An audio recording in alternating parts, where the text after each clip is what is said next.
You're young, you want to get started, but you just don't know how to get the first wheel to turn. Now, in this episode, I'm going to share with you some practical advice, some practical steps, and that in turn might motivate you and prompt you to start making that move towards growth, towards taking advantage of the time that we have right now, and we should be super grateful. Hey guys, my name is Ravi Sharma and welcome back to Personal Finance with Ravi Sharma. If you're listening to this in the podcast audio format, then definitely leave a review. But if you are watching this, I drop these episodes well before I actually drop the audio on the podcast. So if you're new here onto the channel, then definitely consider subscribing on YouTube. I have over 100 videos now across real estate, financial freedom, and cryptocurrency. Now in today's episode, what I'm really talking about here is practical advice for those who may not have started yet or are lacking a bit of that motivation to take the next step. Now, I talk on the channel, I'm like, oh yeah, if you want to retire, just buy 5 properties, 6 properties, invest in Bitcoin, invest in that, and do this and do that. But sometimes it's hard for us to feel like that's relatable to us because we feel we're not there yet. We're not there to the point where we can start investing. I've lately had a lot of emails come through and DMs on Instagram where people are like, I'm 16 or I'm 19, Ravi, I want to get started. I just don't have enough cash right now. What do I do? How do I set myself up? Because with real estate, you need a large capital to get started. So normally people jump into building their portfolio through ETFs, then they go across and maybe they'll get into some crypto, then eventually they get to real estate. At the end of the day, I think these 5 practical steps is what I still use to this day in order to be sharp, in order to maintain success and try and exceed the better version of myself from yesterday. So I want to share that with you guys, and I hope you listen all the way through because I think there are some nuggets of gold here that look, I don't really see enough people talking about, at least here in Australia. So if you are interested, keep watching. So the first practical advice or prompt I have for you is to ask yourself why. And, when I say that, people sort of scratch their head and they might be looking around right now while you're listening to me and you go, I don't know what you're talking about. What I mean by asking yourself why is when I do my strategy sessions and I say, hey, why do you want to have all this money? Why do you want to have property? Why do you want to have these assets? And people usually go, financial freedom. So I can do what I want when I want. And that's fantastic, right? And I think that should be the goal for everyone, to be accountable and to be able to take control of their future. But what you will realize over time, and I've learned this from other successful people, other people that I've leveraged their learning from books, investing podcasts, and things like that, it's that one thing of making money so that you can take ownership of your life is actually not good enough. And it doesn't maintain well in terms of giving you the motivation to keep going. Because when you have something like money as the main driver for why you're doing something, you often will find that when you get to that point, you just want more.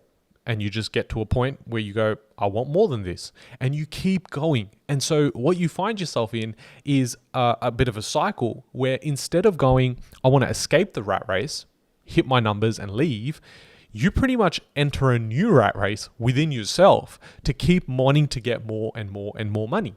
And so I see this with other people around me, other buyers agents, other people that are working, and they have really, really good work ethic, right? Really good work ethic. But I don't know where their motivations lie. Now, when I have conversations with people that I get to have conversations with, you really find that you pinpoint it down to the fact that they just want to be more rich. They want to have more money.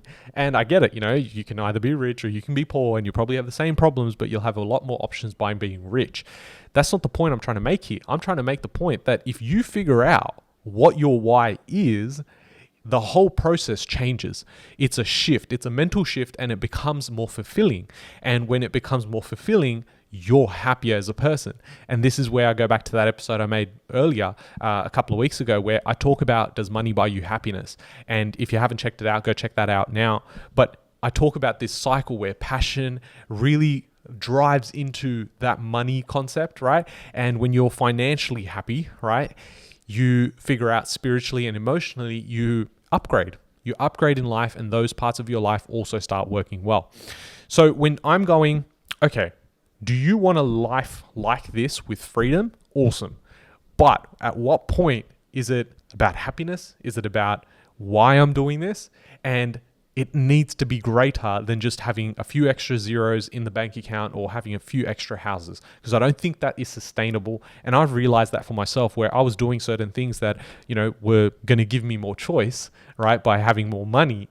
But that didn't in turn mean it was sustainable. At some point, the money didn't mean as much and I had to leave because I thought, well, this isn't really making me happy. It doesn't give me fulfillment. In something like this, now I get to bring videos out for you guys and, create podcast episodes and whatnot. And for me, it's so much more fulfilling because I get the emails from you guys saying, hey, look, Ravi, I was able to do this and this. Or I did your online course, I was able to do this and this. I had the strategy session and we were able to do this and this. And that is what drives me to keep going and, keep producing so much content on YouTube and, for the podcast. So leading on from there is point number 2, is self-awareness. This is something that I learned from Gary V, right? If you live under a rock, you probably don't know who this is, but Gary Vaynerchuk really brought this home for me. He's talked about it time and time again. Now, to give you some context, I've probably been listening to him for about 6 years now, right? So he wasn't as big 6 years ago as he is now. He's like all over our social media feeds and whatnot, and he's just been killing the game. But why is that?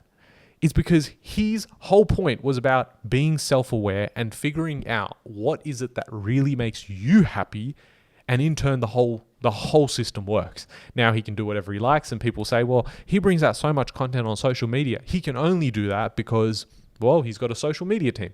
That's not true, because in the beginning, when he had to put out all that content, he didn't have a team. So when it comes to self-awareness, it's like you thinking about what you want to do for the next 40 years, but you need to figure that out at 25? That's ridiculous. Like, you come out of school, you go to high school, you then go to, uni for some, and then you start working a job. And you find yourself in a career without actually having figured out what you want and what you don't want. And so you're in this career that somehow you've signed up for without knowing it for the next 40 years. And you have no choice, right? And this isn't me saying it. This is society. These are the people around you, the 99% of people and what they're doing, which is basically, I need to get into a job. By the time I'm 25, I need to be building up the corporate ladder, because by the time I'm 30, by the time I'm 35, I need to be like partner or director at some firm that sounds really cool so I can update my LinkedIn profiles. Now, I know I'm generalizing here. However, this point is so true for so many people. Now, if you've got point 1, which is, I don't really know why, I just make a lot more money, you then find yourself doing a job you don't actually really like because, hey, you know what? I get to dress up for work. In times of lockdowns, you probably don't. You get to work from home, but you get to have the social stigma of it. Like, hey, look, this is my title. This is what I have on LinkedIn and whatnot. But then it goes beyond that. It's going, how are you expected to figure out what your career path is at the age of 25 and you have to submit to it for 40 years without you knowing yourself really well? You don't, right? It's like the equivalent of going out there and saying, look, I've never eaten out at any restaurant before, ever in my life. And someone goes to you, look, pick a restaurant, pick a cuisine down on this street, and that's the cuisine we're going to eat. And you go, okay, well, I'll take my chance. Okay, well, let's have Mexican food. Okay, great. Now, you choose Mexican food, we're going to have the entree there. When we have the entree there, we're going to have a second entree, and then we have the mains, and we have dessert. Truth is, when you choose that first place for the first entree, you have to stick to it. You don't test anything else out, and you go, no problems. Now, you are eating the entree, and now there's curiosity in your mind going, I wonder how the Chinese place across the street feels or tastes like. What about the Malaysian place? What about the Indian place, right? And so your mind starts going there. But because you signed up for this, you think, well, I can't now get up and start entrees there and wait for someone to give me a table. You just go, well, look, I'm going to stick to this and I'm going to continue having my complete meal, whether I'm satisfied or not, here. And that's how pretty much people are coming out of school. And I know this because I went to uni. I studied with people who went on to do honors and masters, and I was saying, I don't think that's the best idea. But they struggled to get a job after that because they've figured out that it wasn't just them that was unique to this whole, I've got a master's, I've got an honors, I've got a bachelor's degree. That gets given out to like most people now. It's like hard not to get it, right? And so when you've got so much supply, then obviously people are going, well, where's the wage growth? If you've got so much supply of talent coming through the system, why would you need to increase wages for people? They just need a job. So the demand is not there enough for the supply.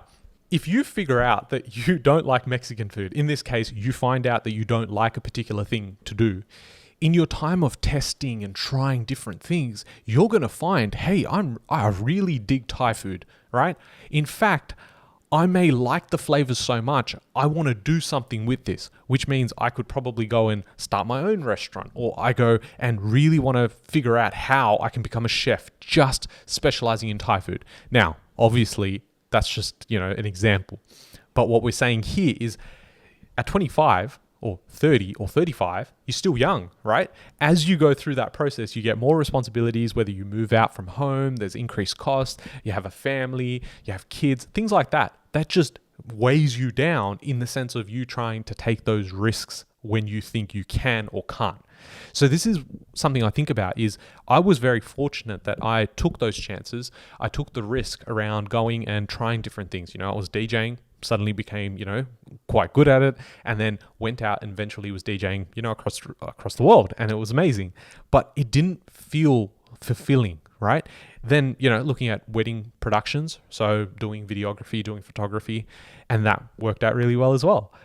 I was promoting at nightclubs, running nightclub events, but I was testing these things while at the same time I had gone and done, a graduate program at a really big firm, an FMCG company, then went from there to go, well, I want to try conveyancing. So I did conveyancing, did whatever I needed to get my license and whatnot. And so when I was tasting all these different things, I was realizing for myself, what did I enjoy? What did I not enjoy? When I was waking up on Monday morning, was I geared to go into work? Was I happy about that? Or was I going, cool, just another week. I've got to do this so that I can go and build my machine. Now, most people should do that because they find that they're too, far in this process where they can take that chance and they go, okay, well, I've got kids, I've got family, I've got a debt, all of that stuff. So you go, okay, I'm going to still build out my machine. Awesome. Cool. That's fine. But in the process, you should still, keep trying things, because if you keep trying those things, you will eventually find something you really like and you'll be really, really good at. The truth is, when it comes down to money, when you do something you're passionate about, I've said this before, you do something you're passionate about, you're going to make more money than you've ever made before from working a job you didn't really like. And I know that for a fact because, I'm living and breathing that. I know other people who've also done that. And it's so inspiring to see that you took that chance. I always think about, when my kids, grow up, when I have kids and they grow up and, I have a conversation with them and they go, Dad, what did you really want to do? And be like, oh, well, I tried this, and this is what I really wanted to do. And that's why I'm doing it right now. That's inspiring. That's setting an example for my kids to go, oh, wow, okay, you followed through with your dreams. That's why we look up to actors and athletes, because they followed through on their dreams. That's just something that I think about. So going on from there is educating and leveraging, okay?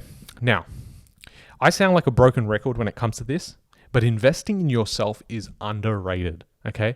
I'm not talking about, oh, look, I'm going to go read a book and, read one book this month and one book next month. No.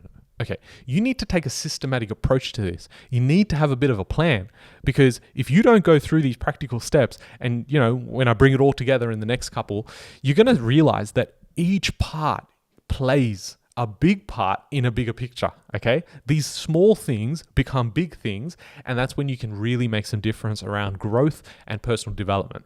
So when I'm looking at educating and leveraging, other people's experiences, have a listen to their podcasts, read their books. What's their journey been like? And yes, of course, there's part that's filtered, right? When they write a book, they send it to an editor, someone else is ghostwriting for them. I get it. However, that is more productive because you're learning from someone who you don't know personally, and it gives you a different perspective on life. So you start either learning from them or you get super grateful for what you actually have. Now think about this, right? Most people go out there and start investing and they go, hey, Ravi, I'm making $80,000 a year, or I'm making $120,000 a year, and now I want to start investing. And they happen to be able to invest $500 a month, right? So they're starting to grow, whether it's ETFs, crypto, whatever it is. The asset is not so important here. What's important is the focus of $500 a month to get them to hopefully to get to financial freedom. Like, let's just put that into context. You put $500 a month, right, into say something like an ETF that grows at say 10% average returns every year, compounds monthly for 20 years, and you keep putting in $500 every single month, you'll end up in 20 years time with about $420,000. Now, is that financial freedom? No, the hell it's not, because inflation will probably kill half of it anyway. But at the same time, $420,000, depending on where you live, doesn't mean much. Instead, using that money in the first year, right, which would be $500 every single month, which would be $6,000, you use that and go and invest in yourself. So seminars, online courses, listening to the right people through podcasts, leveraging their experiences through YouTube videos, and really engaging with that to go, I need to upgrade my skills and I need to upgrade my mentality. When my attitude changes and I do that for a year, I guarantee you after 12 months, you'll be saving a lot more or investing a lot more than $500 a month. Because when you figure out that process of investing in yourself, you're now going, I'm sharpening up my tools, right? Instead of you going and putting in that money elsewhere, put it into yourself. This is why, growing your own business, growing your own brand, growing your own audience. This is why it's important. Because if you start getting sharp here, this controls the whole thing. The way I see it is you're building out a machine, right? This machine will give you financial freedom, happiness, whatever else, right? You are the oil. If you put the best type, the purest form of oil in this machine, the machine runs even better than ever before. It runs at a further pace, quicker, and it's going to build a lot quicker as well. But instead, we're going, we need to concentrate on the hardware of the machine or the software of the machine. And so you go in and you're putting your $500 that you can afford to put in, you put it into the machine. Now, that's a lot better than doing nothing with it. But I think, and it's worked for me, is I've put a lot of money and time into me educating myself, getting this sharp. Because once this is going, the $500 a month will turn into $1,000, turn into $1,500, $2,500, $3,000, and then we're talking about life-changing money. We're talking about, hey, if I can put in $3,000 to $5,000 a month into the machine's going to propel, right? Compound growth is going to be on another level. And if you start investing $3,000 to $5,000 a month, which is possible if I was to invest in myself, rather than going $500 this year, then probably next year I could probably push it with a new promotion for $600 a month. That's not going to get you anywhere. And that's why using that sort of money, I would much rather be investing it in myself. And as much as the haters want to come out now and go, this sounds like an advert, he's selling something. At the end of the day, yeah, I am, right? When you go through, in the links in the description below, you have a couple of options. Strategy sessions, which get booked out about 6 to 7 weeks in advance. You've got Patreon, which is what I'm saying is blowing my mind, how you guys don't see the value here or undervalued how this is. And I know that people in the group now are just cheering that there's a smaller group of people around and they know it's going to grow and it's growing. But it blows my mind how people aren't taking advantage of that. Because if I had the chance to go, this is the person that's gone out and done what I'm wanting to do, and I get access to them on a daily basis, I'm taking that option, right? Because that extra money that I put towards my own learnings, my own sharpening of tools, is going to pay off dividends 10, 15, 20x in like the next couple of years. That's how I've done it, right? And I'm just sharing with you my experience of how, you can achieve it as well. So next is auditing yourself. I, for 100% certainty, know that you have an extra hour or two every single day. I know that for a fact. I spend, probably a good ratio of my time on my phone. I would say is about 80% is work related and 20% is just mucking around. And I know I spend about 4 hours a day on my phone. Knowing that and seeing how much content certain people are sharing on here, that they don't have a business attached to it. They don't have anything really attached to it, but they're the same ones that come out and say, well, what good shows are on Netflix? I'm bored. But then I have a strategy session with that person in say 2 weeks time and they're like, I really want to make changes. I don't know how. Audit yourself. That's such a powerful tool. Literally go onto Excel, create time hour by hour, right? Download that, print it out, and fill it out every single day and see what you do and how much time you still have. Everyone's got the extra hour, right? I know people that have kids that are single parents and they've had strategy sessions with me where I've sat there with them and I said, okay, what are you doing to educate yourself? They're like, okay, well, when I put my kids to sleep, I spend about an hour to 2 hours learning. If they can do it, you have no excuses, right? So I know if you have that time, just putting that extra time, that extra email, that extra personality quiz online to figure out what you like is going to pay huge dividends later on. And this is where we're going straight into investing, right? And of course you hear, I invest and I share that with how we can invest together at the best rates and all that stuff, right? I talk about all that. But we need to have more of an accountability around this. Investing in our minds is the biggest thing we can invest in. It's our biggest asset, right? Apart from time.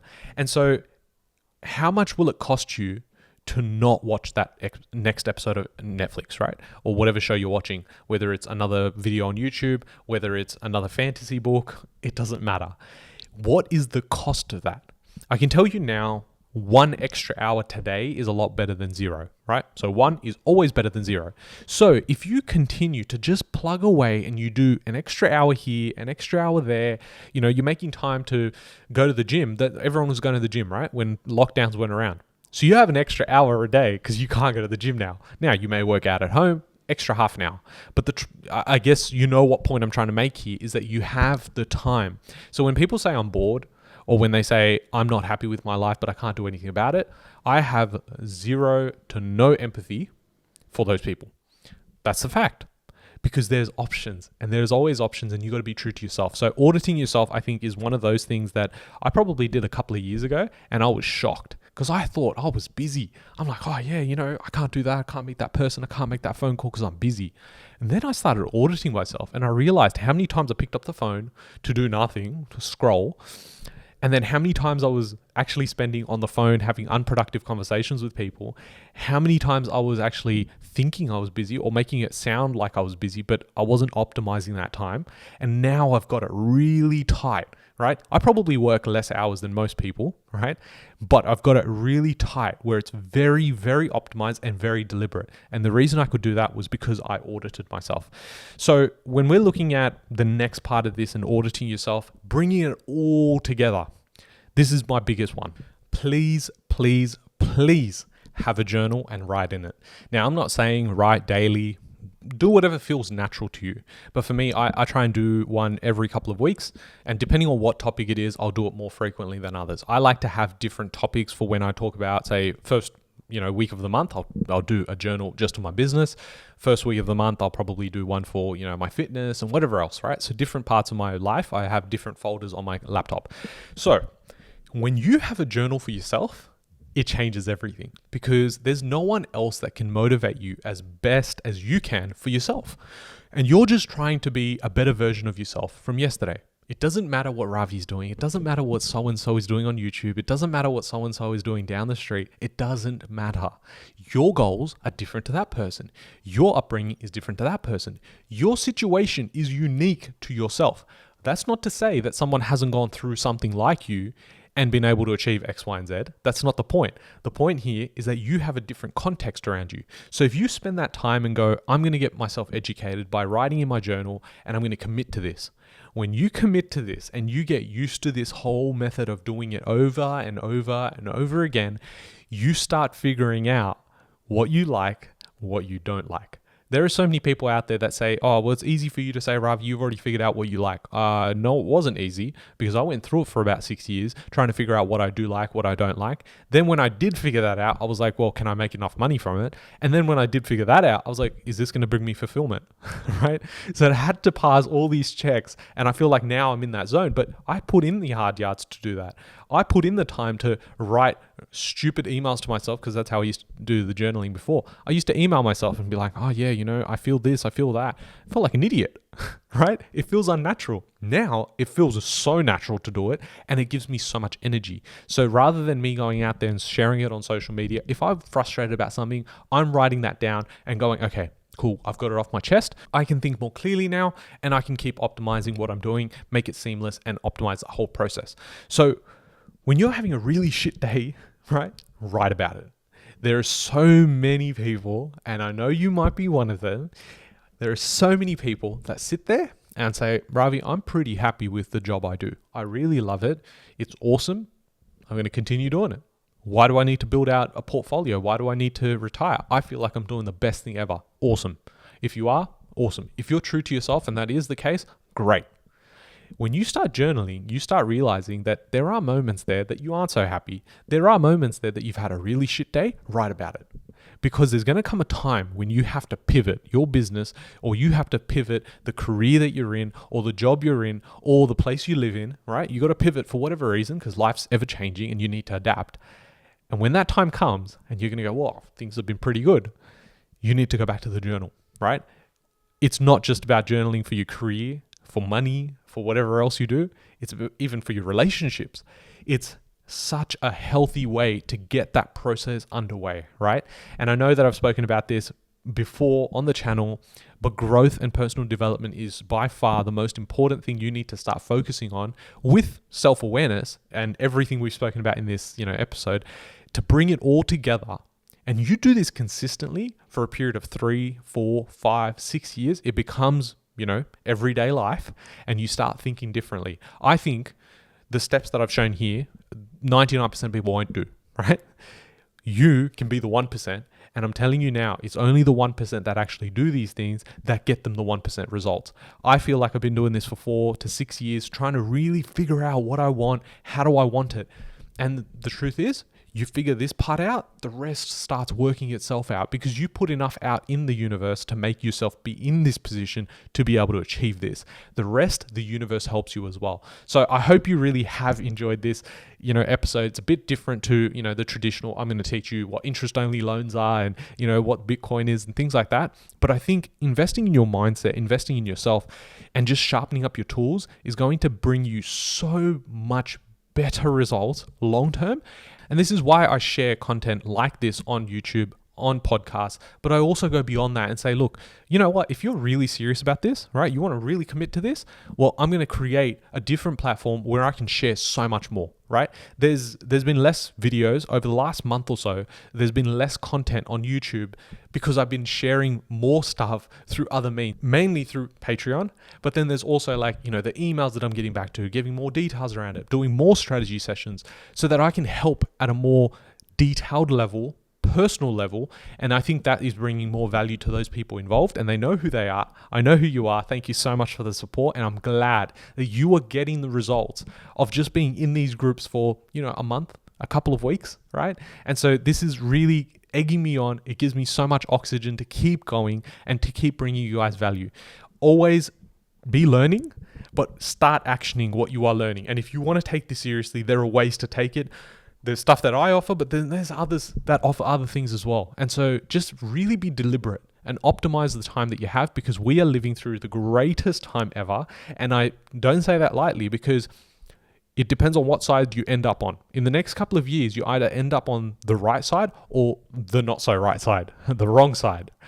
And I hope a large portion of you watching or listening to this are going to end up on the right side. So if you want, there's a link in the description below to my website, strategy sessions, also Patreon and the online course. Definitely go check those things out and subscribe. Go watch the other videos, go listen to the other episodes. If you're really geared up to actually make this happen and, smash it out there, then that's definitely, something I can help you with. I'll catch you guys in the next video. Thanks, guys.